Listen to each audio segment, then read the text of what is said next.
So I'm having so much fun. Let me break the mime and go to words, spoken words, and introduce myself. Hello, I'm Michael Miller. This is the Michael Miller trademark training video out to you because you're watching. Thank you and welcome. It's meant for Michael Miller Pilates licensed affiliates, the Core and Core, and anyone interested in surviving and thriving as a Pilates instructor. And this is just one point of view out of thousands that are out there. And it's unusual because it's based on Joe's book and reaches or points to an ideal within that results in an experience. So Pilates, so control, if you got control of something, for me and in this screen that we're doing, control, to try to go over here and show grip and control, maybe sometimes, but just control is an experience that was in my prior gesticulations. So this means Pilates, and because Pilates called his method contrology, and the hand sign for control is a grip. Okay? Nice, the way that works, huh? Control is complete coordination of body, mind, and spirit. And spirit, this is meant to be a lightning bolt coming into from behind you, like coming into your awareness. Something outside of you that you observe, which is in MMP, the observing that's requisite for the combination of the three capacities. My MMP terms, okay? So I had four things on the deal today. One was sentimental versus intellectual, and just a very broad brushstroke comment on that is that to me, sentimental is through sensation, and intellectual is through intellect, meaning thinking to me. Right? So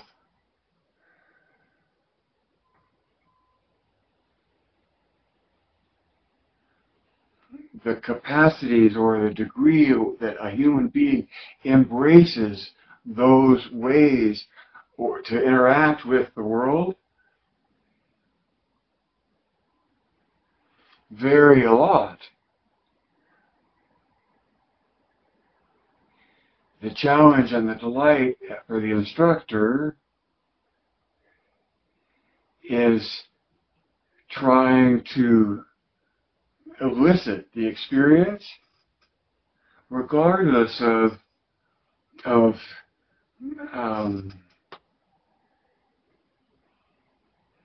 what else is going on.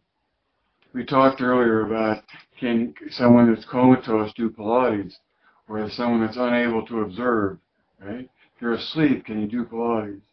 Or, see, to what extent? It's a spectrum, right?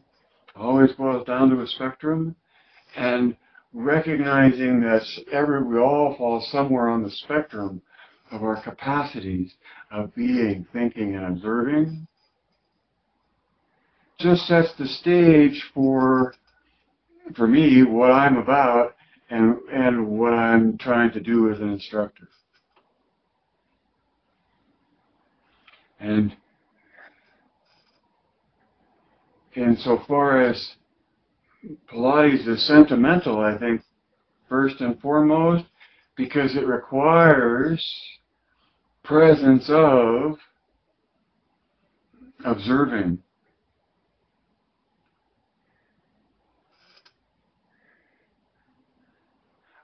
And what you observe is sensation. So it's sensational, it's sentimental, it's what we get through our senses, which in this narrow little discussion of things, within Joe's definition that cites three things, and the MMP interpretation of those three things being, thinking, and observing.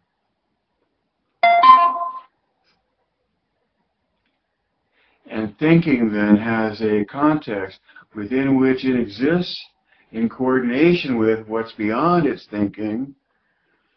Say it's coming from the amygdala and the hippocampal areas, but something that connects to our senses that is what's out there that we can sense as human beings. Okay? So as Yoda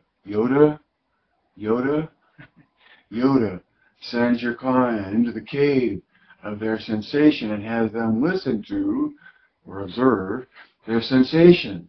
And what are they after? What are they doing? They're taking more control.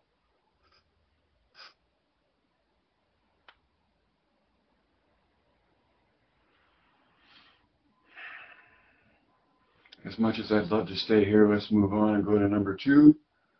And that's turn the lights on. And specifically that comes from my attempts at doing pull straps and T-pull on the long box reformer, and seeking to make the effort, seeking uniform development.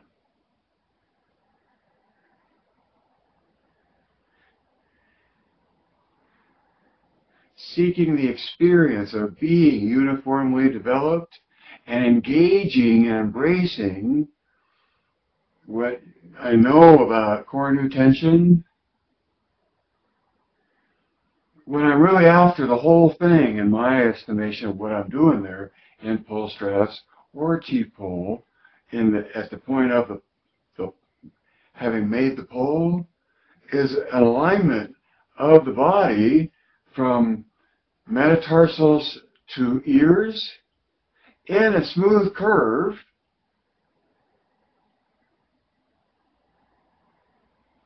and the contact point is at the hip bones, and the legs are, actually I said it in reverse order, because in the effort they really get the hips, the thighs, above the box, and just be at contact point at the hips. You really have to be engaged to lift that load.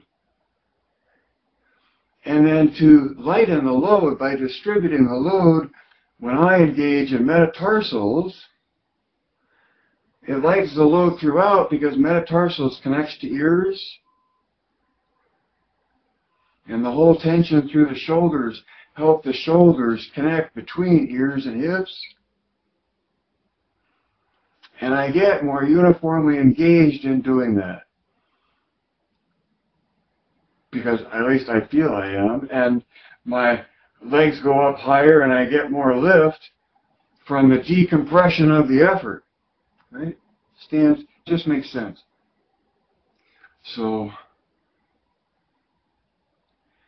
much of accomplishing the experience is a uniform effort in doing it, and that uniform effort can be sought in many different ways, and within the MMP point of view, it takes core new tension as obvious and embraces it to get more uniform engagement to perform the exercise.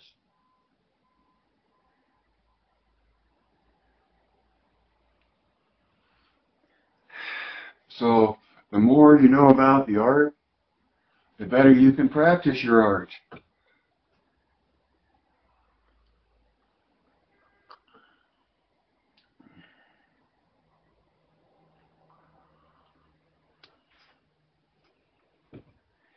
When you use a word like Pilates, it means 10,000 different things, because there's 10,000 individual human beings constructing a simulation of what that word means to them. And part of the delight is how unique and personal, terribly personal, that word comes to mean to you, or can mean to you. And so you don't want anybody to tread on your ability to make it whatever you want that is most personal to you.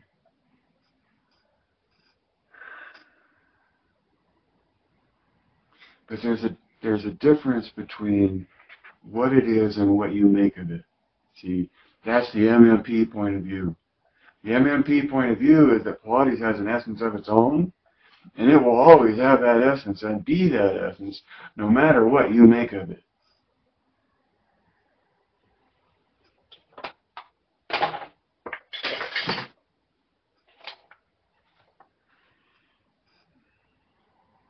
Sugar, sugar, sugar, sugar. Sugar has an essence of its own. You do a lot of things with it, except arbitrarily to say that what you've done is sugar. You can say and show and go on to elaborate and use your art, but it won't change the essence of the art itself within the point of view of MMP, because the point of view of MMP is that Pilates has an essence of its own, and the more you know about that essence, the more likely you are to not only survive but thrive as a Pilates instructor.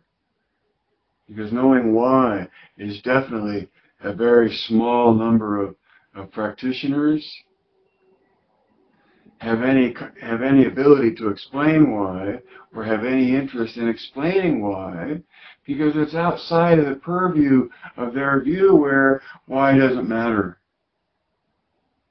And that's all part of the Pilates culture. And all I'm trying to do here is broadcast to you a point of view, and a distinctive part of that point of view is that it explains why Pilates is what it is. To the point of an intellectual understanding of the ideal, knowing that you're reaching for a feel. The ideal reaches into to real, and the sensation comes off of that.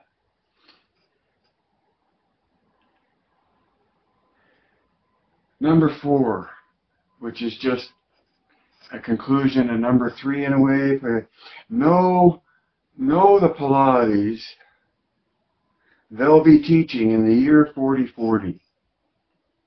Now in the year 4040, for me that's 2022 years from now. So double the time frame that we're in. Surely by then, the presence of core new tension will be heavily studied and documented, and more science will show up to validate what is already sensational and thereby intuitively knowable. You know what I'm saying there?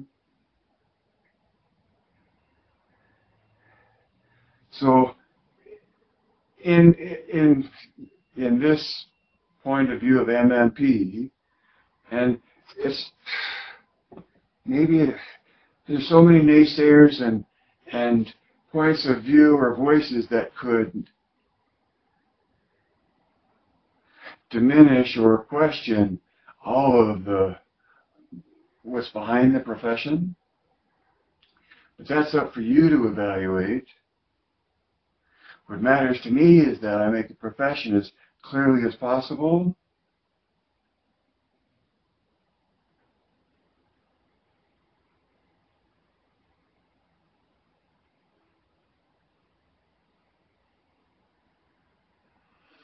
Because as a human being, it seems what matters, sharing what matters most is what matters. Like sharing your joy. Sharing your joy. That's sort of like the duty to be human. Because you give back to humanity the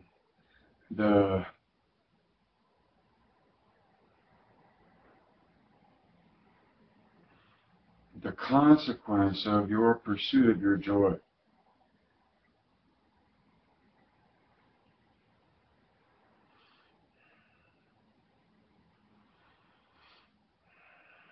So in the year 4040, 2000, 22 years from now, they'll know about core intention and they'll understand the ideal within Joe's original work, and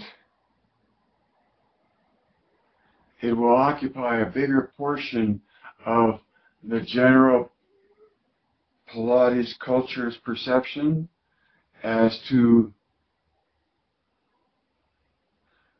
what Pilates is.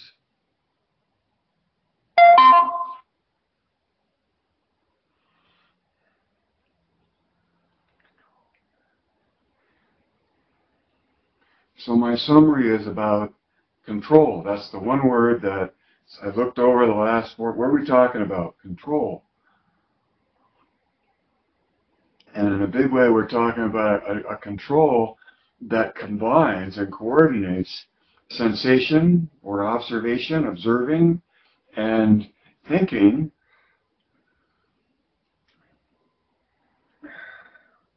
which creates a particularly present feeling. Turning the lights on, you can prefer not looking through this point of view or being aware of it or dismissing it or whatever. But when I do pull straps and T-pull, and I feel the engagement from my metatarsals to my ears, out through straight wrists, with ribs connected to buttocks,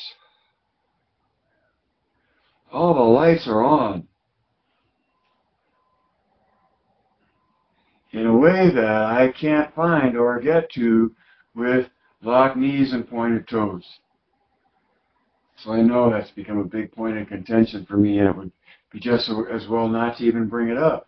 But it's at the end of accepting that the hips actually have control and a rotational dynamic, and that the rest of the body creates rotational dynamics, endpoints of tension.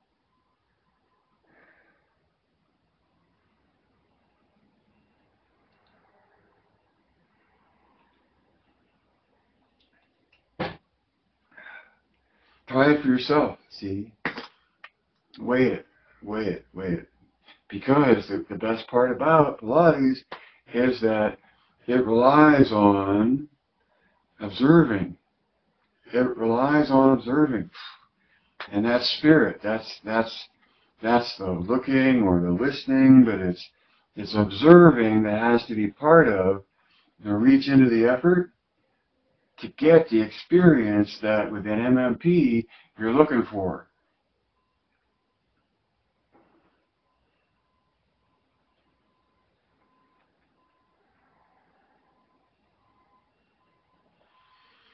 Life can't live forever. Read between the lines, see behind the curtain, add 2 and 2, before rather than after, direct your thinking, Geist.